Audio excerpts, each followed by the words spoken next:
So one of the things that stands out for me immediately is when I see Hierophant in reverse. Hierophant traditionally is about, it's funny I say that, tradition and doing things in a conservative, tried and true way. When this is in reverse, it means that you may be bucking the system. It may mean to like look at things from a different point of view.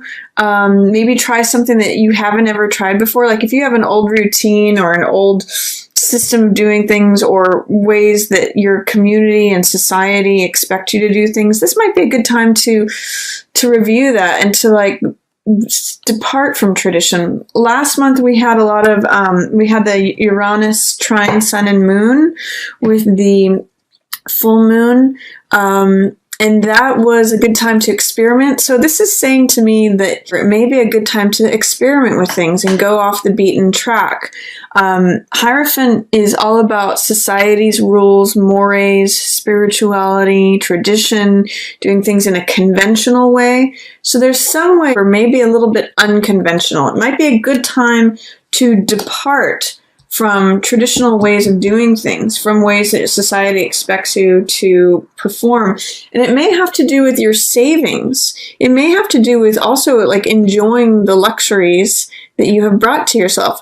Nine of Coins represents someone who has a lot of self-discipline, who has put money away and stored things for themselves. You can see in the card she's got a necklace full of coins and riches. She's eating grapes. She's draped in fine robes and jewels and is holding this pheasant or this falcon that symbolizes wealth. And the card is purple, symbolizing wealth and royalty. So what I'm getting from this with Hierophant and Nine of Coins both in reverse is that it may be a good time to indulge yourself, Virgo. I mean, even if conventionally you tuck money away or save things, you know, with this in reverse, it's saying that it may be a good time to indulge yourself in a way that doesn't normally look like it's supported by society or tradition. And it may mean that it's a good time to see if you can identify with this card to allow,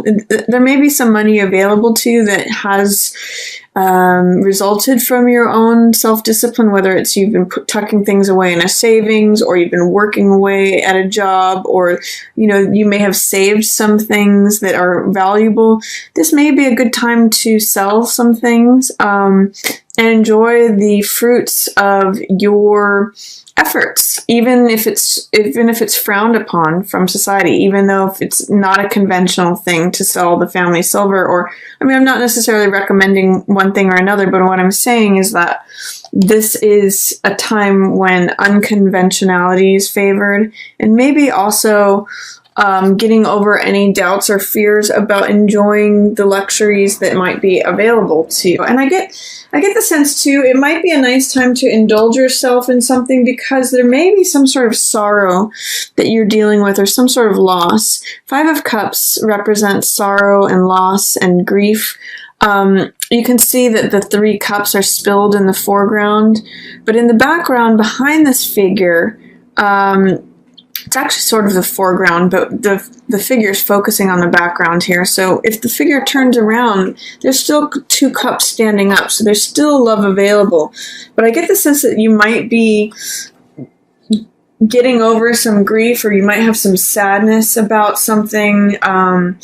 You know, 5 of Cups is really, it's focusing on a loss of some sort. So I think that you may need to indulge yourself. Make yourself feel rich. Like if you never go to the spa, it might be a good time to do that. Or if you never, whatever it is that you never allow yourself that you think society may frown upon, it may be a good time to do that, because it may ease your mind off of whatever is happening here, whatever loss. This could be emotional because cups represent the heart and emotion, but it could also be financial or physical, or it could be, you know, loss of a job, a spouse, a partner, a family member. It's just sorrow and focusing on the spilt wine or the spilt blood, whatever is has been lost. But just keep in mind there's more available to you if you can turn around and take your focus off of what has been lost. There's still some that you have here that you're not seeing. And then this card, 7 of Coins, is a card of patience. And it's a card of harvest. You can see here that the farmer is here. And what these coins represent is the harvest that's been planted, but that's not quite ready to be picked. The image I usually use here is of a grape vineyard. So if you pick these too soon, if you harvest things too soon, it can be sour and not as sweet as if you had taken the time to have patience and harvest them when they've actually come to fruition and become sweet. So this is a card really great for the Mercury retro of reassessment, evaluation, taking time out to think things over, evaluate things. Is this the direction I want to be going in? Is this the harvest that I want to be having? Are these the seeds that I want to be planting? So it's a really great time, and it lines up well for first couple weeks at least through the 22nd, where it's good to evaluate things. And coins represent money, especially, and physical possessions and assets. So it might be a good time to reassess your money, reassess whatever you're reaping, and whether you want to sow something different, or it's just a good time for evaluating things and taking a time out to see what it is that you're creating and gathering. Towards the middle of the month, we have something where there shows up a little bit of competition. 5 of Wands. I call this card playing versus fighting. So it could be, it's got a lot of Mars energy, which is the warrior energy, and it could be open competition about something. It could be that multiple people are like competing over you or competing for a job, or sometimes it can be playing, like just having fun.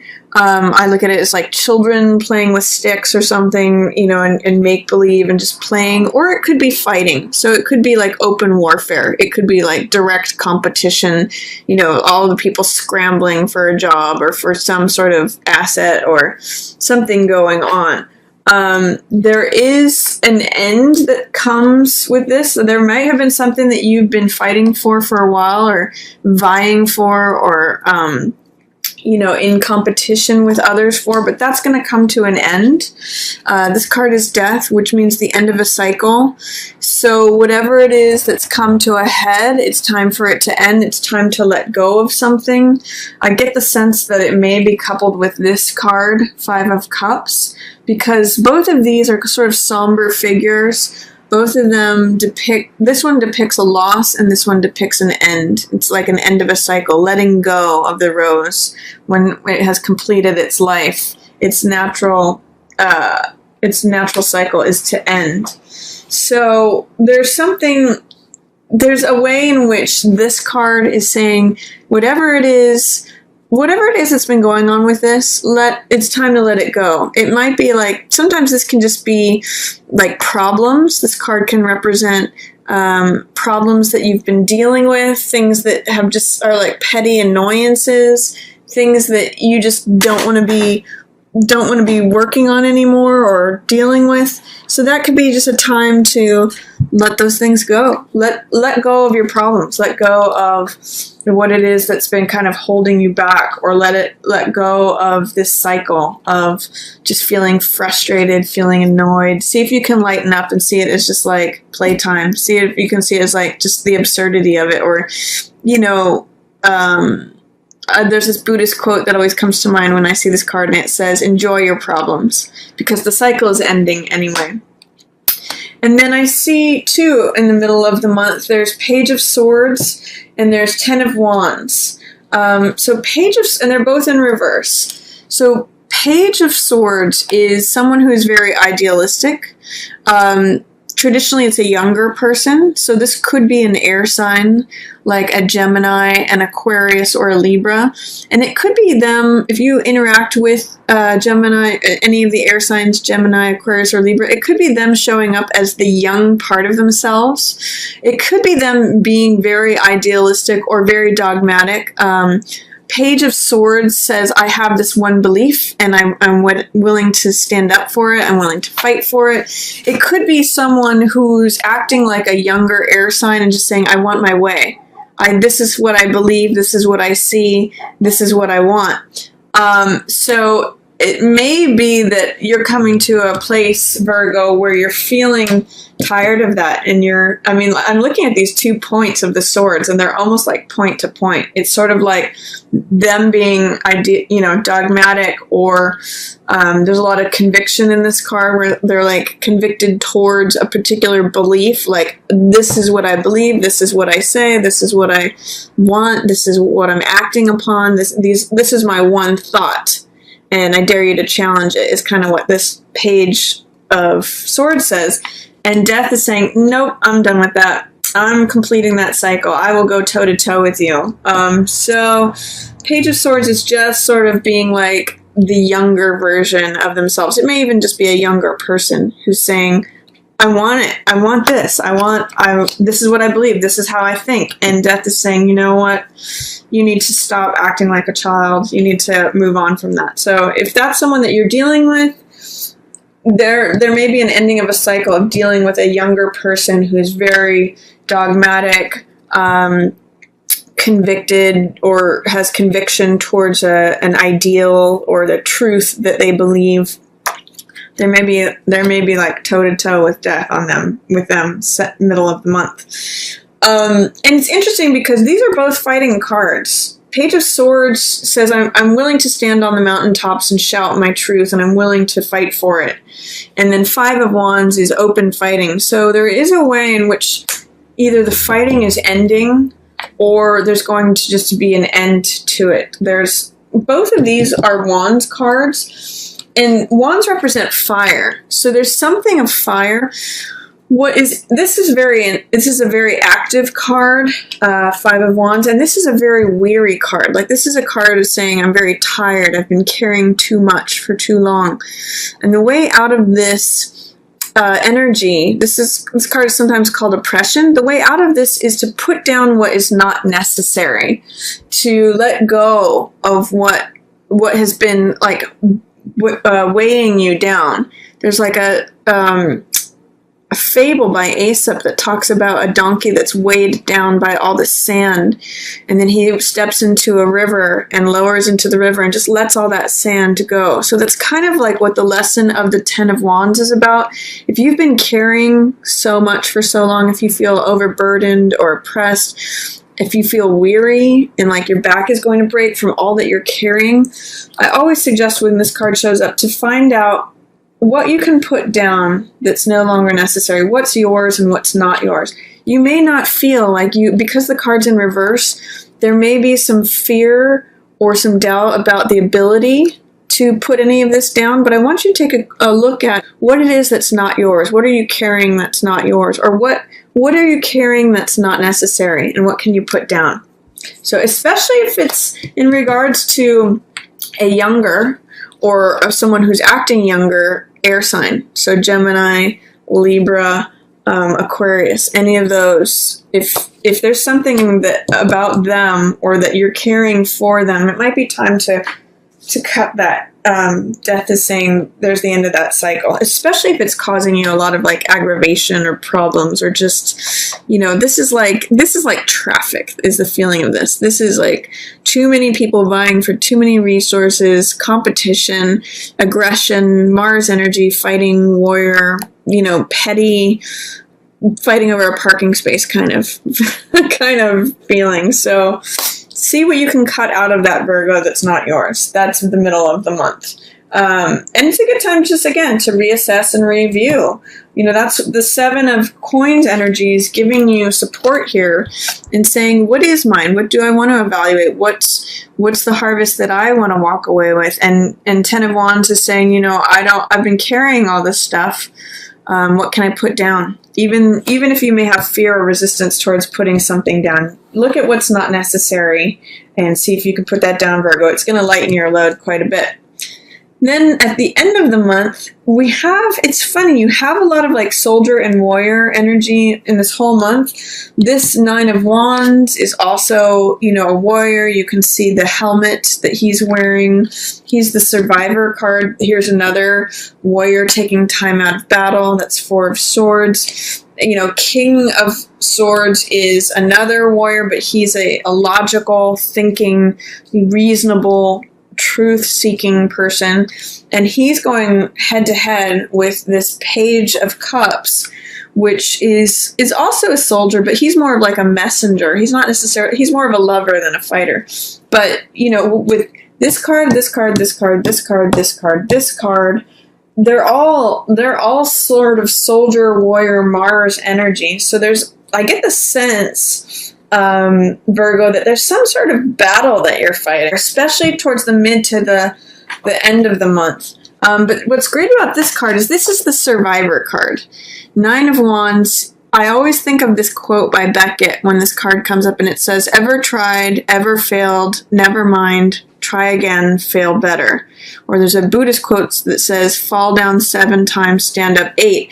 And that's kind of what this card is like. He's kind of like Cool Hand Luke, where he keeps getting knocked down and gets back up. You can see he's been in battle. He's got this helmet, but regardless of how much he gets knocked down, he keeps getting back up. And 9 and 10 of Wands, they're right next to each other in terms of sequence. They're both about endurance. This one is about, you know, feeling burdened, feeling tired of carrying the weight of the world. And this one's the survivor card, but they both endure is what's similar about both of those cards. And it may be that something's wrapping up in terms of you always having to be a survivor, always having to look over your shoulder and see what the next thing that's going to hit you is coming, you know, is coming at you. In the reverse position, there may be some doubts or fears of like whether you can survive this or whether you can endure this. But I want to just say that there's a lot of strength in this card. So see, in the reverse position, it says, you know, I'm not sure if I can handle this. I don't know how much I can do this anymore. But in the upright position, he says, I always survive. I always make it through this. I'm strong. So see if you can access the high side of Nine of Wands. You may feel overburdened towards, you know, as Mercury is going back direct. But see if you can hang in there. The key to this is going to be to take some R&R. This is Four of Swords, which means rest and relaxation. You can see that the soldier's just taking time out of battle to like recollect, regroup. All of this, you know, the majority is about rethinking things, taking time out, recollecting. So this is a really good card to have right when Mercury is going direct. It's sort of like saying, what have you gained from this whole rest and relaxation period, this review period? It's not necessarily about taking action, but it's more about like rethinking things, collecting your strength to go forward again, to finish up old projects, to take a time out of battle, to like fight another day. This card is just really about rest, recuperation, relaxation. A lot of the same themes as the Mercury retrograde, you know, reassess, review, replan. But this one's especially about resting and gaining strength. And then these two cards, we've got King of Swords and Knight of Cups, going head to head at the end of the month. So this is an air sign here, generally. Excuse me, I'm just going to get a drink of water. So normally King of Swords represents an air sign. So again, Aquarius, Gemini or Libra, and the Knight of Cups represents a water sign, so Pisces, Cancer, or Scorpio. The sense I'm seeing like a head-to-head with these two. There's some way in which they're facing off. Now, normally Knight of Cups is a messenger of the heart, someone who wears their heart on the sleeve. You know, it can be like a declaration of love. It can be someone who's got a message from the heart to share, but King of Swords is very logical, very reasonable, very truth-oriented person. Sometimes I call him like King Solomon card because he always makes, you know, rational, wise, experienced decisions based on knowledge. In the reverse position, what I'm seeing with these two is that it's sort of like head versus the heart.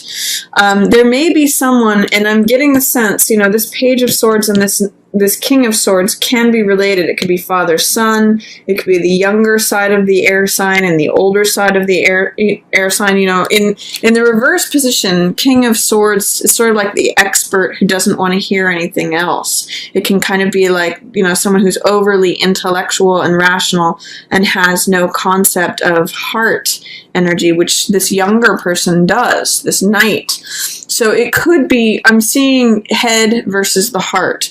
Air sign stuff versus water sign stuff, so swords versus cups, which is basically like the mental realm versus the heart realm. So there's some struggle. This could be literal between a water sign and an air sign, you know, especially if this person is in a position of authority or they're older and this is a younger person. Or it could be like the more experienced version of yourself that wants to go according to rationality, experience, wisdom, and knowledge, and sort of this younger, heart-centered person who's more like, this is what I really feel on the inside. This is what I want to express, but this is what my mind is saying, you know, I should do. And there may be some sort of conflict because they're in reverse together. There may be some doubt or fear or reluctance to share what's going on or to confront that. There's some way in which there is a conflict between head and heart at the end of the month. So what I'll say too is I just think it's a good time to focus. This card, as you can see, is in the upright position, so it will be a good time to do some rest and relaxation, to literally gather your thoughts. That swords represent thoughts, so gather your thoughts, gather your review of things that you're either completing or reassessing, reevaluating. You, Virgo, are ruled by Mercury, and so this Mercury retro, it kind of affects you in a strong way. And Mercury is the messenger card. It is the card of, you know, quicksilver thinking, intellectualism, messages, information, all of that, technology. So the sense I get with the end of the month, with all these in reverse, is if you have issues, especially with head versus heart kind of things, or feeling like you don't know if you can endure it, if you can handle what's going on, take some time to collect your thoughts, take some time to regroup, take some time to just take time out of the battle and really just think over what has happened for the majority. It's a really good time to just reassess, you know, all those words: relax, recuperation, reevaluate, reflect, and collect some information that way, as well as just finishing up old business. So that's my reading for you, Virgo. I hope you enjoyed it. And as always, thanks for watching. Yours in the stars.